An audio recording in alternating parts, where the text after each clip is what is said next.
What was I saying in the beginning meditation? Who is observing those thoughts? That self is kin to the winged wise ones who have come to help you soar.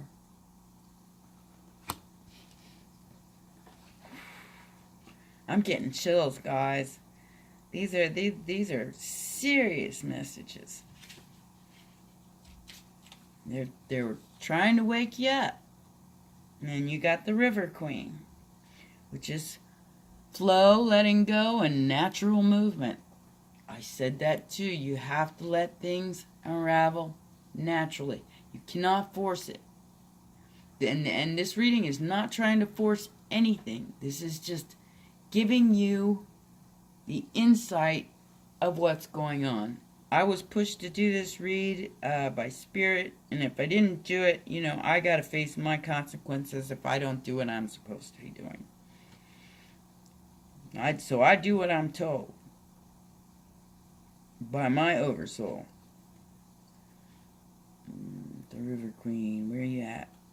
Okay, that's synchronicity. I see everything in numbers, so that's 100. 1.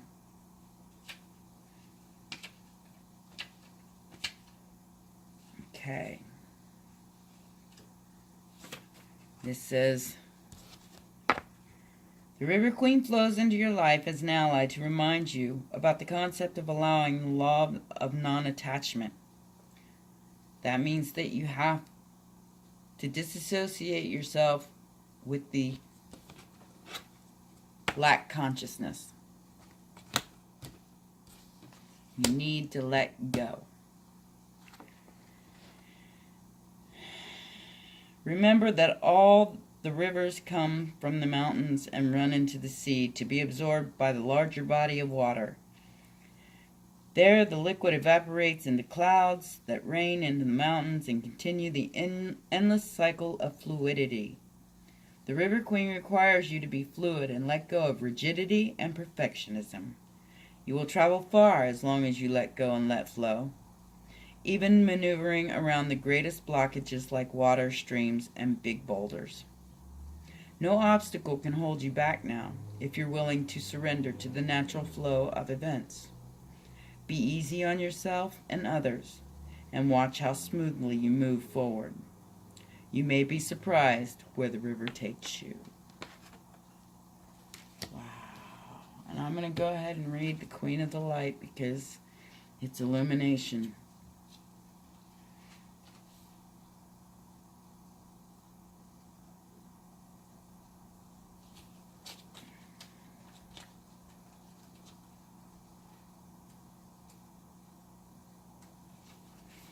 Okay, that's this card here.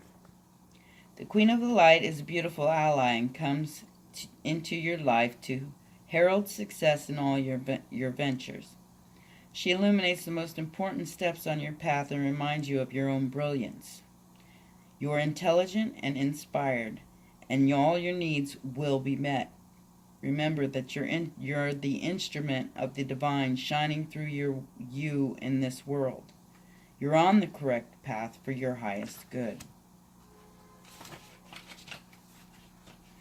The Queen also brings you insight into how to manifest your reality in the most miraculous way. She promises that you'll be shown the next right action and celebrates you as you stand brilliant, joyful, and enlightened in the present time. You've worked hard to come this far. You can be proud of to stand tall in your conviction that in your heart of hearts you know the truth of your situation. Rewards for all your perseverance and willingness to learn are on their way. Gratitude and acceptance are key today.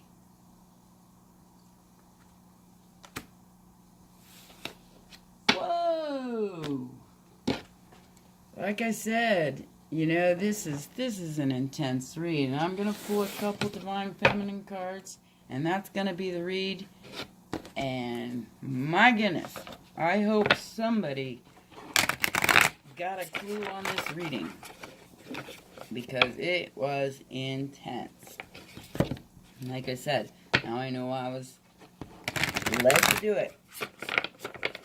Because there was a lot of messages here that needed to be told. Alright, this is going to be for Divine Masculine, Divine Feminine Union. For the rest of the month of February.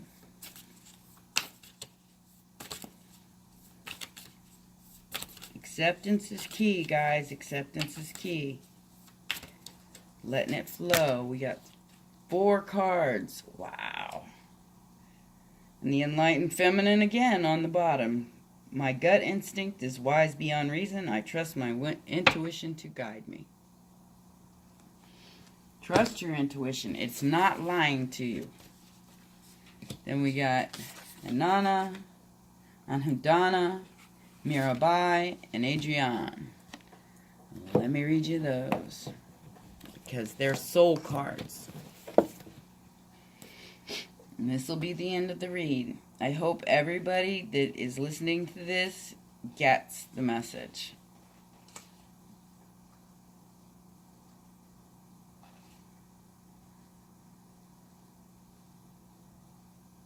Because this was my longest read ever, but it's only because I'm trying to help. I'm trying to help everyone. This is not an easy path, and the Hanana's 202. So 2 plus 2, like in the read where I showed you there was 11, 11, 2, 2. Well, this is kind of saying the same thing. Oh, they're all in the back too. Wow, they're all right next to each other. I have nothing to hide. I see and accept who I am. Did I just say acceptance is key? Inanna represents the power that comes back to us when we accept and integrate our shadow. Inanna goes into the depths of her own unconscious to merge with her twin sister self. She becomes more powerful because she is no longer using conscious psychic energy to keep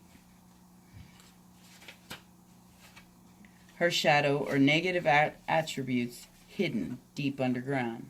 She courageously descends and faces the aspects of herself that are hard to get to when she's fully dressed or cloaked heavily in the ego. Inanna is an invitation to get naked. She wants us to drop our defenses. She wants us to see how holy and sacred it is to be vulnerable. As above, so below. This is an alchemical adage that suggests heaven and earth are not so separate. It suggests that within us, deep down in the dark cages where we place parts of ourselves, the truths that exist, they also exist right here on the surface of our everyday lives. So if we are exerting great amounts of energy to keep from seeing our shadow, it is actually playing a large role in our conscious life. When we can face what we think is dark or negative about us, I mean really embrace it and see it for what it is, a beautiful broken place that's a call for love, then we can emerge more whole. We can marry the light and dark aspects of our being, and in uniting with our twin sister from the depths,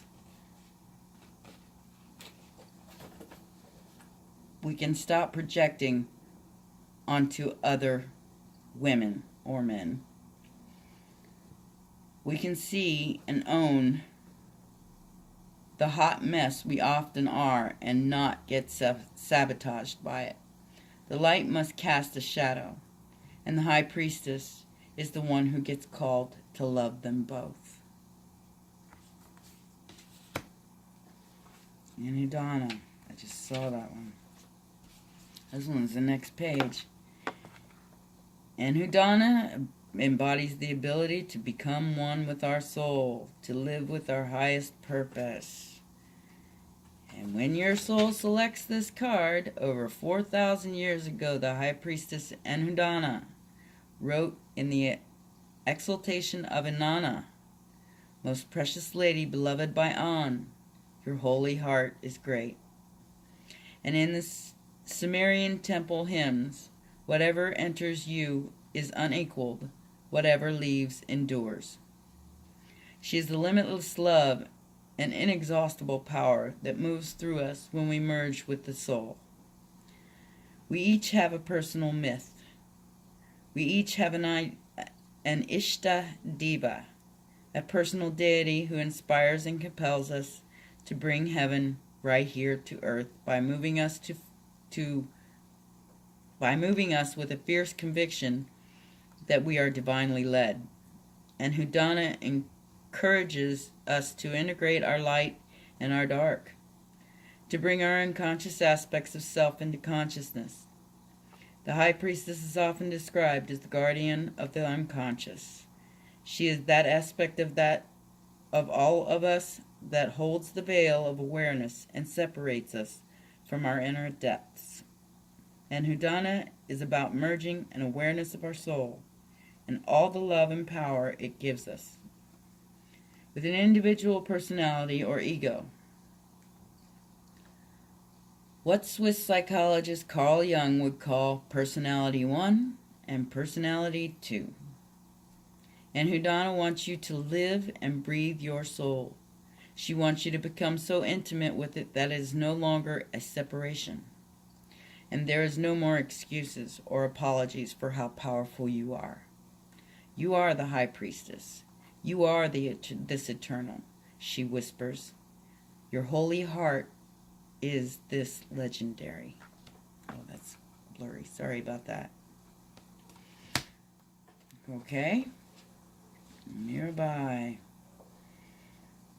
Wow. It just keeps repeating itself over and over and over again. But if this doesn't get your goat, I don't know what does, because it's getting mine.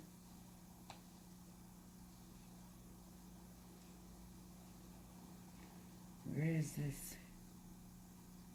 this card at?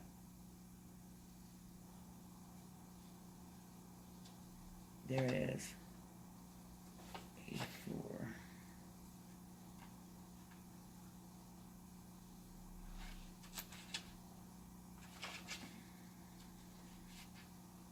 Okay. The Saint of True Freedom. Love is what sets me free, and I am married to my own soul. Alchemical marriage between the right and left hemisphere of your brain. Mirabelle embodies a love that lets us do what's right for our own lives, no matter what others might think. This is what I meant about possibly being of different cultures, religions, beliefs, etc., etc., etc. Okay? When your soul selects this card, often without even realizing it, we make choices based on external expectations, on how